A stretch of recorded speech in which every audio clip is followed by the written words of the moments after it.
Ahora quiero hablar de las prácticas restaurativas. Las prácticas restaurativas finalmente son herramientas, método. ¿Qué son? Hay dos tipos de prácticas restaurativas. Hay unos que llamamos informales y otros que llamamos prácticas formales. Para hacer la diferencia entre uno y el otro, cuando hablamos de prácticas formales, son prácticas más estructuradas, son prácticas que necesitan una preparación, son prácticas que necesitan una planificación. En general son prácticas que toman más tiempo cuando las desarrollamos y que involucran a más personas, más gente. Mientras que las prácticas informales son prácticas más espontáneas que pueden ser de un individuo a otro. ¿Cuáles son? De las informales, la primera que nosotros consideramos es la escucha. Es una práctica, escuchar, saber escuchar, es concentrarse a lo que dice la persona y no desconectarse o pensar a lo que voy a decir o interrumpir la persona que está hablando. Es decir, practicar su escucha. Y la mejor es tener una escucha activa o empática, ¿no? Y es algo muy importante ya para las relaciones interpersonales que podemos tener. La segunda práctica informal sería las declaraciones afectivas. A ver, ¿cómo los explico eso? Es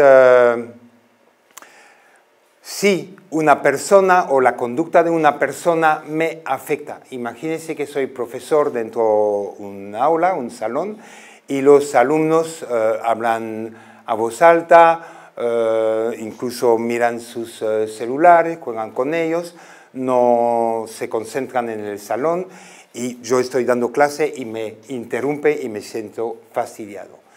Entonces, en vez de tener esa posición autoritaria y pedirse que se callen y que se comportan bien, tendría que transmitirles cómo me siento yo, cómo su comportamiento me afecta, me hace sentir, que me siento fastidiado, que me siento frustrado y lo que quisiera. Cuando ellos hablan entre ellos o que dos o tres juegan con su celular mientras estoy dando el curso. Finalmente, ese tipo de declaración crea una empatía y da un efecto mucho mejor de cambio de conducta. Entonces, tiene que ver mucho con la comunicación no violenta, que es mucho más precisa, que podríamos hablar en otro momento. Luego es el uso de las preguntas restaurativas, que se llaman de vez en cuando preguntas afectivas. Saber hacer las buenas preguntas, tanto al victimario como a la víctima dentro de un conflicto. Y eso es darle voz y que esa voz sea escuchada. Por ejemplo, al victimario, en vez de decirle ¿por qué hiciste tal cosa? O ¿por qué has robado? Es preguntarle qué pasó, qué ocurrió, darle voz, que puede contar por lo menos el lado de su historia. Las preguntas es empujarle a él a reflexionar sobre su propio actuar. Un ejemplo, si le pregunto ¿quién crees que ha sido afectado por lo que hiciste? Entonces, yo no le doy la respuesta, yo trato que él identifique las personas que han sido afectadas. Y eso es lo interesante de evitar, y es de nuevo una práctica restaurativa, de empujar a la persona a dar la respuesta. Y si me dice tal o tal persona ha sido afectada, le puedo también preguntar, ¿me podría explicar cómo han sido afectado tal y cómo ha sido afectado otro? ¿No? Y lo importante también al final es que puedan decir también cómo pudiera arreglar el asunto, cómo podría hacer que las cosas queden mejor, cómo desea reparar la situación. Nuevamente es empoderar a las personas a responder a su propio accionar. Pero por otro lado también podemos hacer preguntas a la persona que ha sido afectada. ¿Cómo se ha sentido? ¿Cuál fue su reacción cuando ocurrió el incidente? ¿Qué ha sido lo más difícil para ella? ¿Cómo quisiera que la situación se arregle? Y se puede imaginar si en un encuentro uno y el otro escuchan la respuesta de cada uno, eso va a facilitar el entendimiento de la repercusión del incidente, de su impacto y de cómo pueden entre todos ver las soluciones a ese conflicto.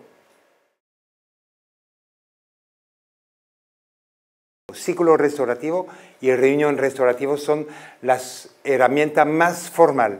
Repito, más formal es hay que preparar, hay que organizar. Y un ciclo es crear simplemente un espacio donde las personas están sentadas en círculo y donde le damos voz y que cada uno puede expresar o sentimientos o opiniones, etc. Los primeros ciclos, yo diría que es importante que sean ciclos para crear un sentido de comunidad, para conocerse, para relacionarse, para sentirse bien, ¿no? Y eso permite ganar confianza y seguridad. Los conflictos por sí son mágicos, poderosos. Los conflictos es una sola unidad. Es totalmente diferente de estar sentado uno atrás del otro. El círculo es igualdad. En un círculo no hay uno más importante que el otro. Si se dan cuenta, en un círculo no hay ninguna esquina para esconderse. Un círculo con el tiempo crea confianza y seguridad. Y la persona que facilita el círculo es uno más del otro, ¿no? Está ahí para facilitar, para que el conocimiento y la experiencia entre todos los participantes de un círculo vaya fluyendo y es construir comunidad. Pero los círculos sirven para detectar problemas en clase o a nivel empresarial o dentro de una comunidad, sirve para prevenir problemas, resolver problemas, sirve para evaluar una actividad que hemos realizado, sirve para quizás organizar una actividad que queremos hacer, sirve para dar la bienvenida a un nuevo miembro dentro de la comunidad o despedirse de una persona que sale de esta comunidad. Los círculos sirven para muchísimas cosas, para abordar temas. En un salón de clase podemos abordar un tema como es, por ejemplo, el buen trato o el racismo o la inmigración. La idea es dar voz, es partir del conocimiento de cada uno y de la experiencia que tiene. Es decir, cuando escuchamos que piensa de tal situación o de tal, vamos construyendo juntos. Y eso hace que las personas se sientan consideradas. Eso llamamos un proceso justo, dar voz a la persona. Cuidado, de vez en cuando podemos dar voz, por ejemplo, sobre el tema de ¿y por qué entre nosotros en un salón de clase creamos o montamos nuestras normas en clase? Uno podría pensar, pero ¿es una tontería o es un peligro, un riesgo de dar la voz a sus alumnos para que ellos mismos puedan crear la norma en clase? No es así.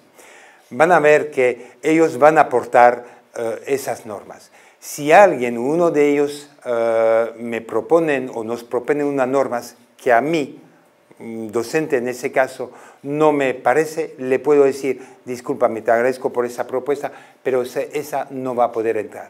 Pero ahí no tengo que pararme a no va a entrar, sino tengo que darle la explicación de la razón por la cual no puede entrar.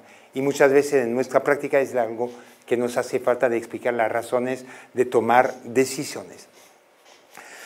Y luego es importante también hablar de aclarar las expectativas de qué pasa si no respetamos las normas que hemos tomado en clase. Eso es crear juntos y la persona se siente más tomado en cuenta y da mucho mejor resultado. Y me da la ventaja también que quizás después de haber trabajado esas normas en clase, podemos en un mes más tarde reunirnos otra vez en círculo y que evaluamos cómo estamos con nuestras normas en clase, si está bien, si hay cosas que hay que mejorar, si hay cosas que modificar o no. Y que cada uno diga a nivel personal cómo se ve en relación a esas normas o a nivel grupal. Entonces los círculos, lo vuelvo a decir, poderoso y mágico. Y no es perder tiempo, que muchas veces algunas personas que sea dentro de una empresa o de una escuela o dentro de una comunidad, que no hay tiempo para eso, no es perder tiempo, es invertir en el tiempo, es crear comunidad y van a ver que las personas van a empoderarse y poder evitar muchísimos problemas o cuando estos ocurren, solucionarlo.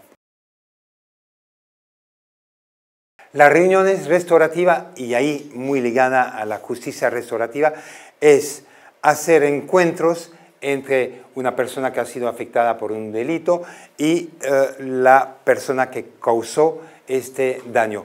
Y que esas personas vengan acompañados de sus seres queridos, amigos o otras personas de la comunidad.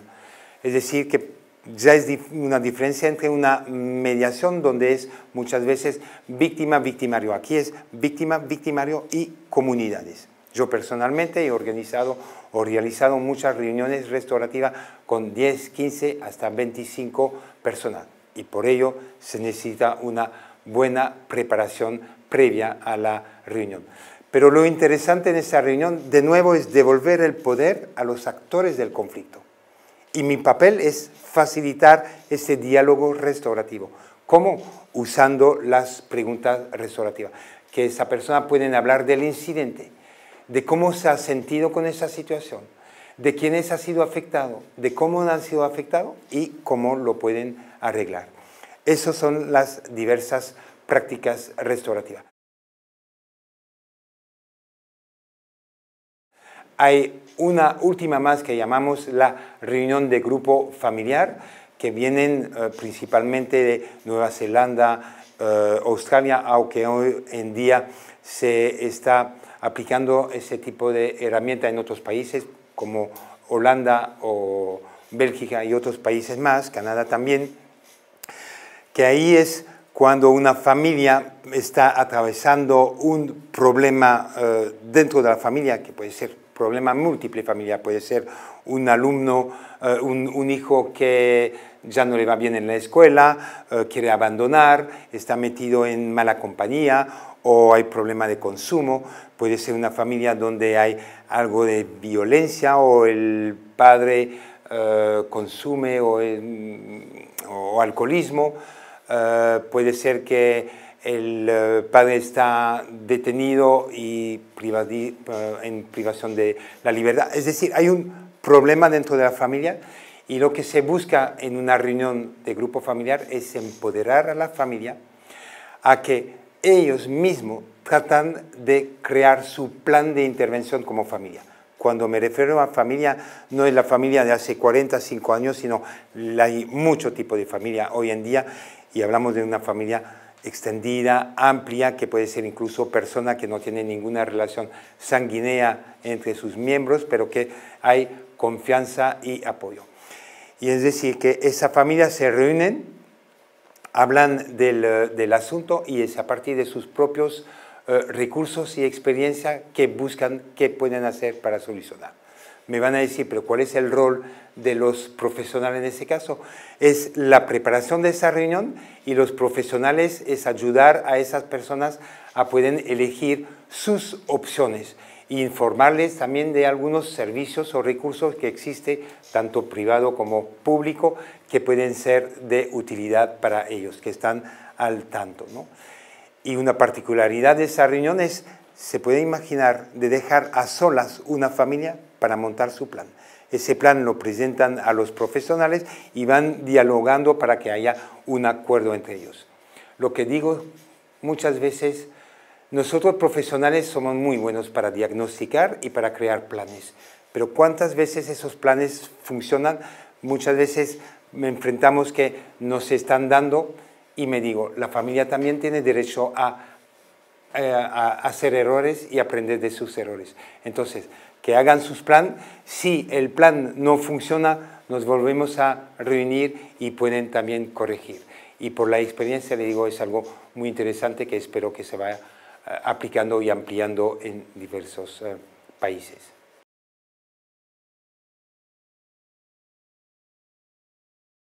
Volviendo a esas dos reuniones, la reunión restaurativa y la reunión de grupo familiar. Dos cosas quiero añadir. Se da cuenta la importancia de la preparación de esas reuniones, ¿no? Es decir, que no podemos empezar una reunión sin haber realizado previamente una buena preparación. Una buena preparación es encuentro individual o grupal con las personas para que esa persona pueda identificar cuáles son sus necesidades, y explicarle también cuál es el proceso restaurativo. Lo otro es que esas reuniones deben terminar con acuerdos. los acuerdos que se toman dentro de la reunión y la importancia que esos acuerdos se quedan plasmados, escritos, que cada uno tenga incluso una copia de esos acuerdos y hacer un seguimiento riguroso de esos acuerdos, ¿no? Porque en caso que no hacemos ese seguimiento, sería como hacer cosas y al final, ¿a qué sirve? Es muy importante que los acuerdos sean seguidos, ¿no? Y a veces hay necesidad de volver a reunirse para saber cómo se han desarrollado esos acuerdos.